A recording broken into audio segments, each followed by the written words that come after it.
Pandangan dari redaksi CNN Indonesia mengenai isu ini kira-kira seperti apa sih, Mbak? Iya, awalnya kita juga, wah ini kan sesuatu yang baru nih. Ormas tiba-tiba muncul, IUP dibagi ke ormas. Sedangkan kita tahu, maksudnya ormas itu kan organisasi nirlaba ya sebenarnya, maksudnya tidak dibuat untuk mendulang cuan gitu, untuk berbisnis kayak gitu. Nah sekarang tiba-tiba izin usaha pertambangan dikasih ke ormas. Nah sebenarnya banyak pertanyaan yang masih jadi tanda tanya kita juga sebenarnya, yang masih harus kita kawal, yang masih harus kita kejar juga ke depannya. Kayak pertama, kenapa gitu? Kok bisa sih pertama, gitu? Kenapa? Itu kenapa aja, gitu ya? Kenapa organisasi? Kenapa organisasi dan keagamaan? Dan keagamaan, spesifik keagamaan gitu kan. Nah itu juga kita pertanyakan juga tuh waktu itu ke Menteri Investasi atau Kepala BKPM Pak Bahlil, waktu itu dia bilang karena alasannya karena kita jangan lupa sejarah ibaratnya kayak gitu. Waktu kita Indonesia merdeka nih ada peran dari ormas juga nih, ormas khususnya ormas. Berarti sebagai bentuk balas budi nah, gitu ya. Seperti itu, kita jangan lupakan kisah di masa lalu yang sudah memerdekakan negara ini juga bukan pengusaha, bukan siapa, tapi juga dari ormas itu sendiri. Beliau gitu alasannya. Nah, tapi kan di sisi lain kan kita juga sekarang kan ibaratnya zaman berkembang ya, maksudnya izin usaha pertambangan maksudnya niatnya mungkin mulia ya, niatnya mulia, tapi kan dalam eksekusinya seperti apa? Apakah ini benar-benar menguntungkan masyarakat Indonesia secara umum? Apa jangan-jangan nanti malah merugikan kita juga, kayak gitu, ada konflik of interest, ada macam-macam kayak gitu. Dan belum lagi ada faktor lingkungannya dan sebagainya. Nah, ormas-ormas ini juga mungkin karena tambang dianggap gampang cuan gitu kan ya, maksudnya kalau harga melonjak untungnya besar nih kan, jadi si ormas juga dapat penghasilan yang lebih besar. Tapi kan namanya bisnis usaha nggak selamanya untung, harga komoditas juga nggak selamanya naik.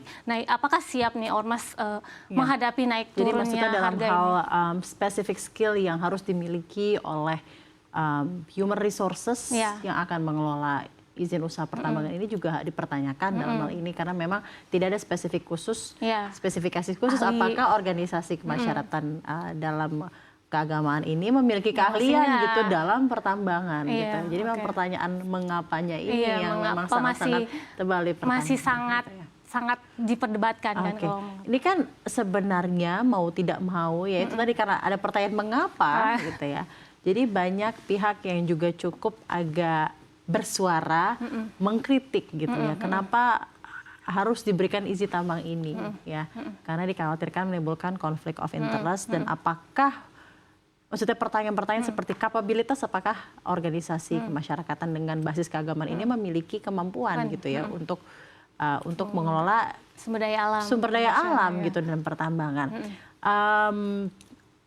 Di redaksi CNBC Indonesia apakah hal ini dititik beratkan ataukah dari redaksi CNBC Indonesia lebih akan menggali lebih lanjut atau malah memberikan saran-saran tertentu jika IUP ini akan diberikan pada ormas keagamaan gitu ya, ke depannya harus ada asistensi yang lebih, harus ada pendampingan yang lebih, atau mungkin ada hal-hal yang harus dikerahkan untuk membantu ormas bisa mengelola IUP ini dengan baik. Ya pastinya kita akan mengawal ini terus-terusan ya, maksudnya ini aja sebenarnya kan belum resmi ya, belum resmi diserahkan ke ormas karena masih menunggu revisi PP nomor 9 tahun PP nomor 96 tahun 2021 tentang aktivitas kegiatan usaha pertambangan mineral dan batu bara. Nah, ini kita tunggu. Berarti kan sebenarnya di ujungnya di Presiden Jokowi nih, karena ini benar pemerintah jadi akan memberikan ini izin pertambangan ke ormas atau tidak ya atas restu Pak Jokowi, karena ini nunggu revisi peraturan pemerintah terlebih dahulu. Nah, terus yang kedua SDM, kapabilitas SDM pasti akan kita pertanyakan juga gitu kan. Jangankan ormas, perusahaan biasa aja kan juga masih untuk mengelola tambang. Iya, dan masih banyak yang human errornya kan. Itu udah perusahaan yang jelas-jelas katakanlah perusahaan pertambangan, apalagi dia backgroundnya bukan perusahaan pertambangan tapi organisasi. Nah, itu kan juga pasti itu yang sangat wajar itu dipertanyakan kan gitu. Nah, dan di sini lalu kita juga pertanyakan itu ke Pak Bahlil, tapi kan dia kapabilitasnya mana, dia kan backgroundnya bukan perusahaan Berbeda lah, tambang, beda kapabilitasnya Pak berbeda. gitu.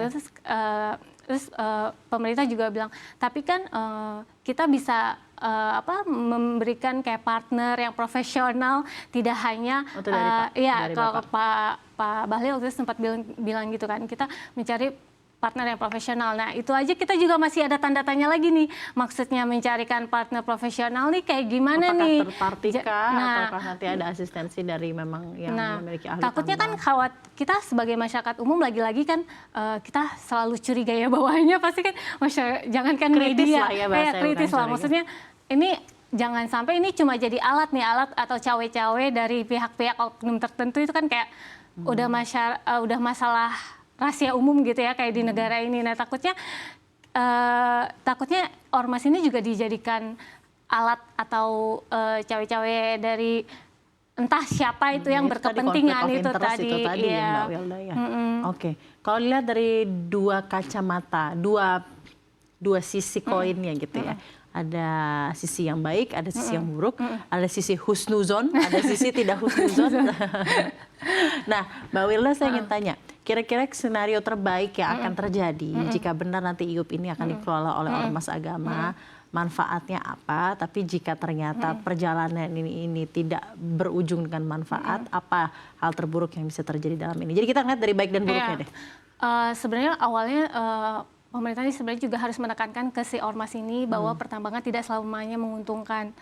Pasti ada untung ruginya dan itu harus benar-benar dicatat. Jangan ketika misalnya nanti kayak tadi harga komoditas atau apalagi anjlok terus mereka bilang rugi nih nggak ini.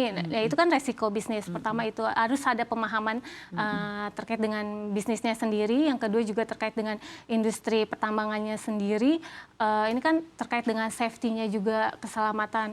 Mampu nggak nih si perusahaan menjalankan prosedur atau SOP HSE-nya seperti itu. Maksudnya biar tidak tidak berdampak buruk bagi pekerja maupun nanti masyarakat sekitar dan umum nantinya. Terus juga kalaupun nanti keputusan politiknya ormas dikasih ke ormas mendapatkan izin usaha pertambangan. Yang kita kawal adalah ini dia menurut kami juga sih.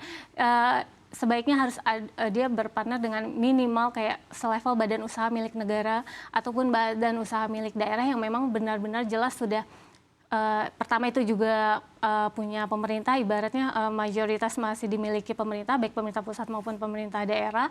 Dan yang kedua kan BUMN, namanya BUMN sama BUMD ini pasti juga udah ada pengalaman melakukan tata kelola pertambangan yang baik kayak gitu. Jadi ibaratnya harus benar-benar ada yang memberikan asistensi dan pendampingan gitu, dan pengarahan. Gitu dan ya. jangan sampai nanti tapi dari sekian banyak ormas, mengapa ormas agama itu juga kan pertanyaannya?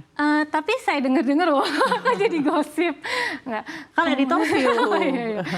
Kemungkinan bisa selain keagamaan. Oh gitu. Tapi nggak tahu ya nanti at the end peraturannya jadi ini juga kayak masih gimana. begitu dinamis ya nih akhirnya keputusan dari kebijakan memberikan IUP ini terhadap ormas ini ya. Iya, makanya. Oke. Dan mungkin sejauh ini berarti tentunya dari redaktur CNBC Indonesia juga tentunya masih akan terus mengawal isu ini sebagai media, dan dalam hal ini juga kita masih menanti keputusan dan izin atau restu dari Presiden Joko Widodo mengenai hal ini. Tapi mungkin sedikit sepatah dua patah kata dari redaktur CNBC Indonesia mengenai regulasi ini jika benar-benar akan diterapkan, manfaat apa yang sebenarnya benar-benar harus diberikan terhadap seluruh masyarakat Indonesia dan agar benar-benar bisa memberikan kebaikan lah yang merata gitu ya untuk seluruh kalau perekonomian. Manfaatnya diharapkan benar-benar ini jatuhnya benar-benar ke ormas, memang ke pengurus, maksudnya ke ormas yang jelas kan udah ada ADART-nya udah jelas, dan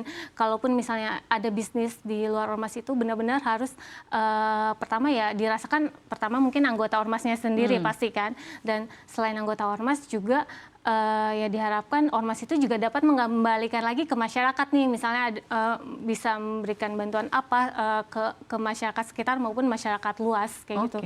Jadi jangan sampai ormas ini cuma jadikan alat untuk oknum tertentu yang pada akhirnya cuma untuk yang cuan cuma sekelompok bisnis Biasa aja, tertentu, jadi kelompok lagi-lagi tertentu eksklusif, aja. jangan Iya, sampai eksklusif jangan lagi gitu sampai. manfaatnya, harus inklusif dan merata ke seluruh rakyat Indonesia Iya. ya.